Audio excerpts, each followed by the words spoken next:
લ્યો આવા નાવા મળશે. પેલા ચાહારી બનાવી છે ને? હા હો બાપા, તમને ભાવતી. હા.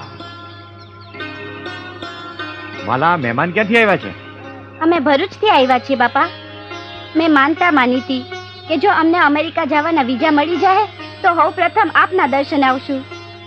અરે ભાઈ, દર્શન તો મારા રામના થાય. સૌ પ્રથમ આપના દર્શન મુંબઈની ચોપાટીની રેતીમાં આપે વેડો ગાયડો ને માં ગંગા મૈયા સરવાણી રૂપે પ્રગટ થયા ત્યારે જ થયા હતા બાપા. ગંગા ઈ માં છે ને બેટા? બાપા, અમે નિમંત્રણ આપવા આવ્યા છીએ કે આપ એક વખત અમારા ઘરે આપના પધરામણા કરો. આવું, પણ એક શરતે. તારા ઘરમાં જો કોઈ મારો ફોટો હોય ને તો એને ફાડી નાખ તો આવું. બાપા, તમે આવું કેમ બોલો છો? બેટા, ફોટો તો આમે કાગળ છે ને દીકરા. બાકી સાચા હૃદયથી મને યાદ કરો તો હું તમારી સાથે જ છું. તમે થોડા દિવસ રોકાઈ ગયા હોત તો સારું થાત. ભાભી 2 દી પછી છોકરાની નિહાળ ઉઘાડવાની છે એટલે જાવું જ પડશે. નિશાળ ખુલવાને 2